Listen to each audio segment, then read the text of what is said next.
Hey everybody, it's Rob Uhrina and Rob Keefe of Relitix. I'm the head of marketing and Rob is the founder and president of Relitix, founded almost 10 years ago. It's been a fantastic run, but thank you, Rob, for joining us today. Great to be with you.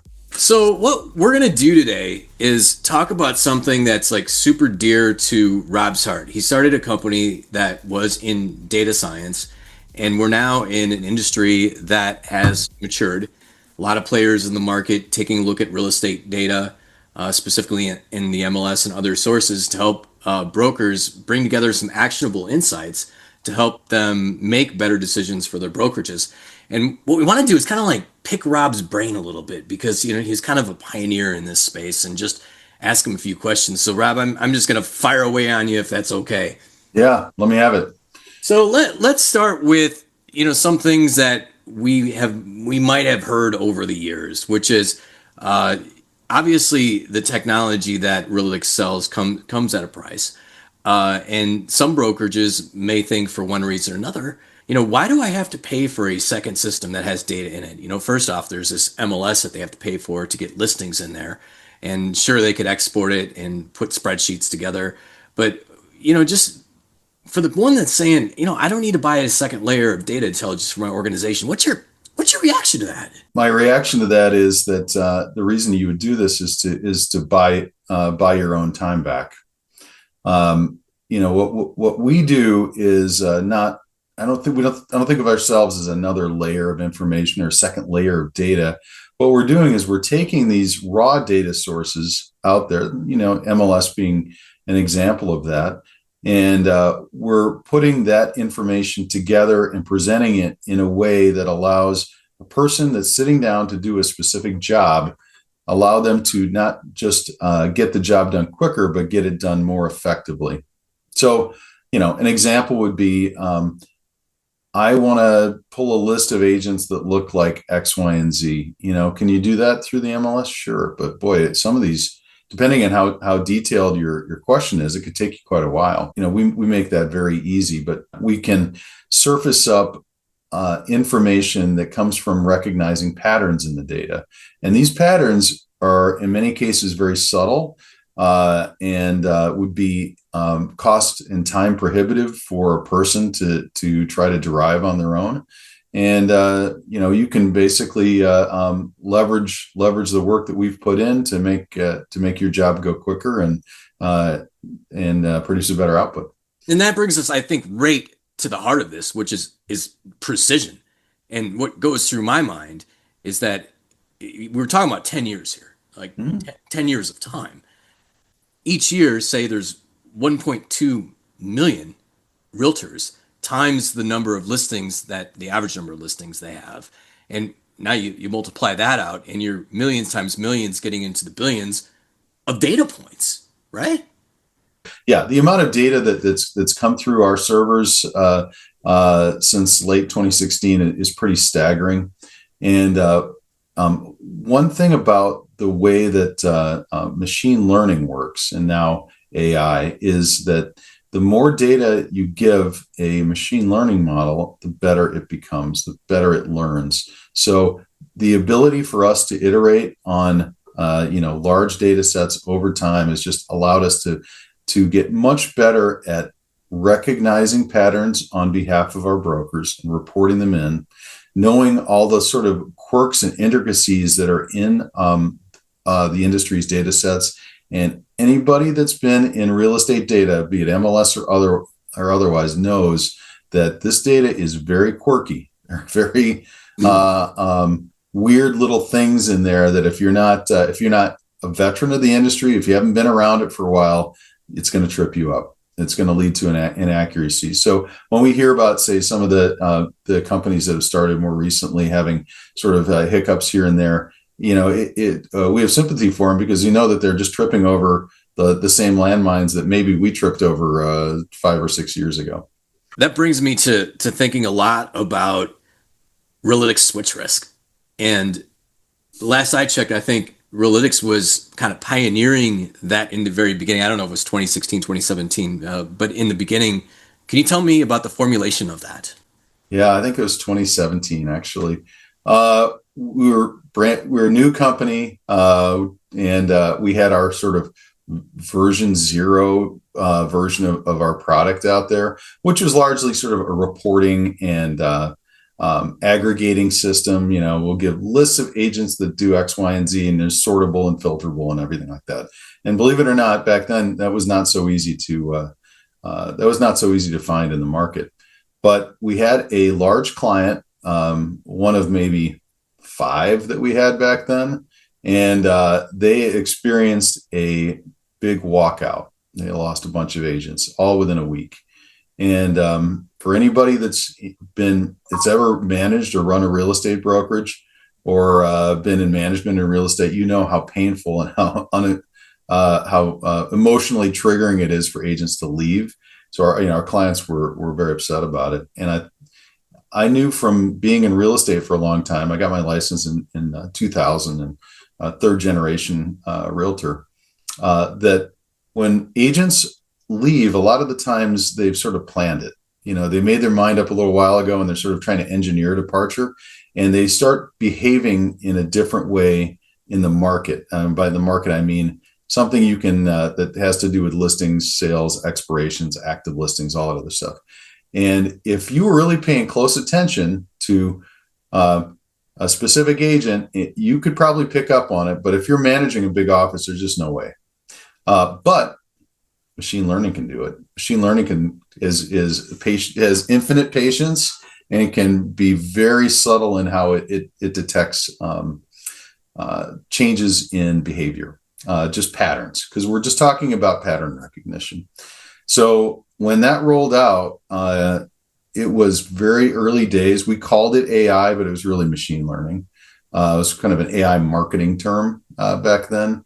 And it was enormously valuable because it gave brokers a sense that they weren't just going to be sitting ducks just waiting for something bad to happen. They would actually have some amount of like heads up or warning in some cases. And that more than anything was the killer unlock. And so once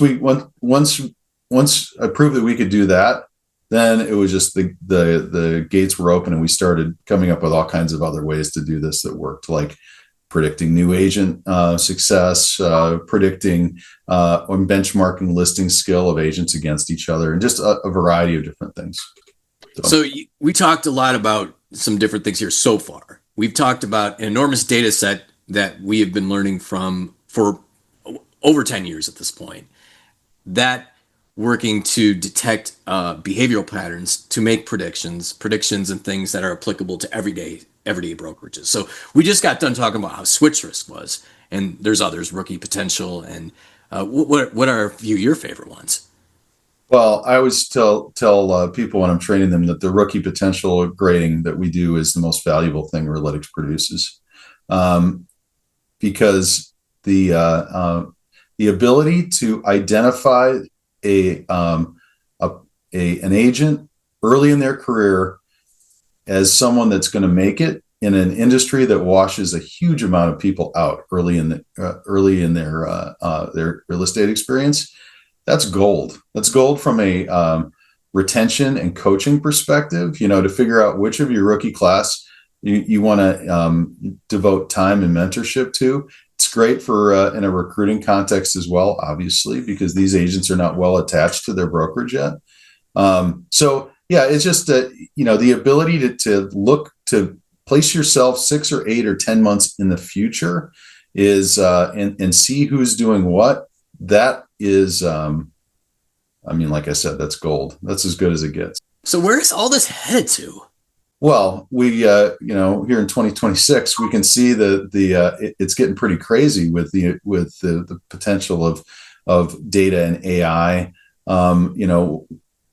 We're clearly going to a workforce that's going to be a hybrid environment where there's humans and these digital coworkers working together. You're not just going to be chatting with your AI. Your AI is going to be accomplishing tasks for you and reporting back on their accomplishment. So, we've got a pretty robust roadmap that goes along that direction. We're not quite prepared to make announcements today on some of the products that are coming out, but it's all going to be things that will help armor our clients to be winners in that environment and to use the technology that's coming up to make their operations run more efficiently, cheaper, and leverage their margins.